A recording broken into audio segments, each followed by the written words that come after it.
Hi, everybody. Today I'm going to be doing my updated prediction of the 2022 Senate elections. So we'll start with the safe states for Democrats, which is Oregon, California, Hawaii, New York, and Connecticut. And then the safe states for Republicans include Idaho, Utah, North Dakota, South Dakota, Kansas, both Oklahoma races. Iowa at this point will be safe. Looks like Chuck Grassley will be able to maybe rerun for another term if he decides to, and then or someone else could step in for him and will win by a safe margin. Missouri also looking like it's going to be safe. Just with the open seat, people were thinking, oh, Missouri might be closer, but now with Biden's approval falling, I think that Missouri is probably going to be safe for Republicans. And we also have Arkansas, Louisiana, Alabama, South Carolina, Kentucky, and Indiana. Um, Vermont's kind of a Vermont and New Hampshire are both kind of hard races to predict.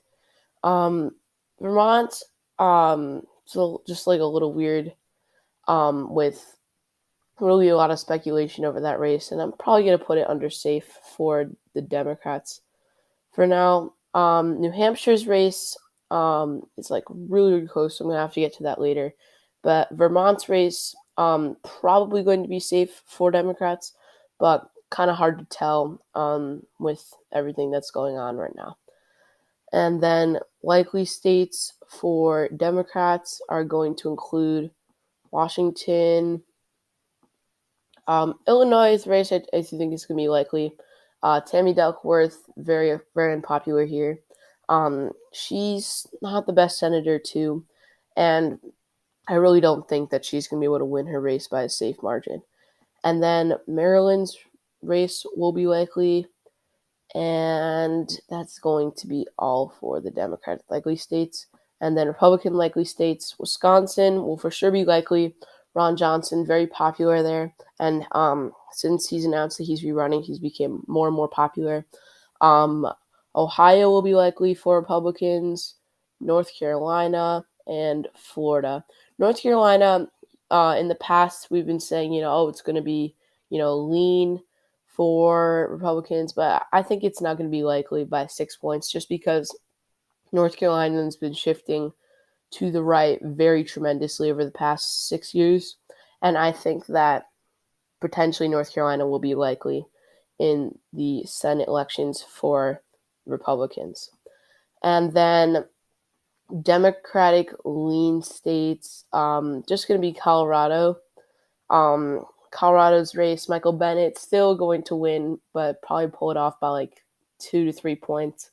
Kind of an underrated race here. People don't think that Colorado's going to be that close, but I think it's going to be close just because with Michael Bennett's popularity dropping very fast, I think that potentially that can coincide with Joe Biden's popularity also dropping very fast, and then that could result to Colorado being one of the closer races in the Senate elections. And then the lean states for Republicans are going to include Alaska. Alaska is probably going to be a Republican winner. It's just that with Alaska's race, it's kind of a little confusing because it looks like that it's going to be Murkowski and a Trump endorsed candidate versus a Democrat or an independent or whatever. Alaska's weird, but whatever. So I think that Alaska potentially could have a pretty close race, but a Republican will for sure win it. It's just a matter of which Republican wins it. And then more lean states for Republicans include Georgia. Raphael Warnock is just not popular at all in Georgia, and Herschel Walker is looking increasingly more like he's going to win that race. And it looks like the Georgia race should be a pretty close race, but I think that Herschel Walker is going to pull it off a win against Raphael Warnock.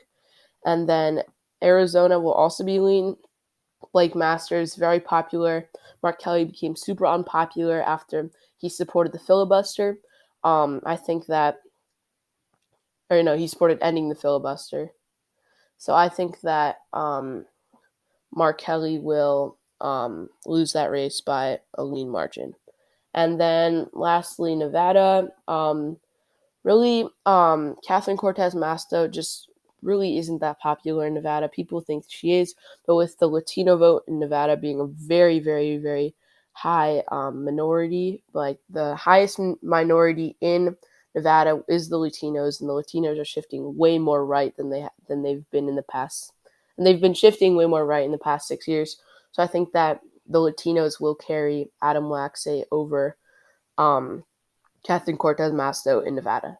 And then the tilt states for Democrats is just going to include New Hampshire. It's going to be the closest race in New Hampshire for the Senate elections, just because Maggie Hassan is going to narrowly pull off an upset against um, whoever the New Hampshire Republican nominee is. I believe it's Chuck Morse, but don't quote me on that. But I think that New Hampshire is going to be one of the closer races. I think Maggie Hassan's narrowly going to pull off the win against Chuck Morse.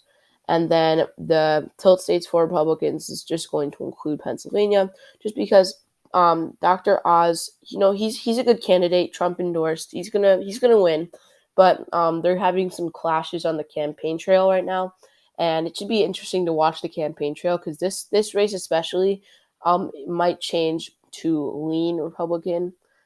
This one actually might flip over to the Republicans if just Maggie Hassan starts to lose popularity. But right now, I think that in Pennsylvania, it's going to be tilt red for Dr. Oz. So I think that the Republicans will get 53 seats and the Democrats will get 47 seats. Um, I hope you guys enjoyed the video. I'm glad to be back. I'm going to try to do a video every Wednesday. This could be a 2024 election prediction, Senate like this one, election nights. I don't know. I'm gonna try to figure stuff out. But thank you for your patience while I was at camp for 8 weeks. And it's good to be back. So be sure to like and subscribe. Share this video with your friends. I hope you guys have an amazing day. I'll see you guys in the next video.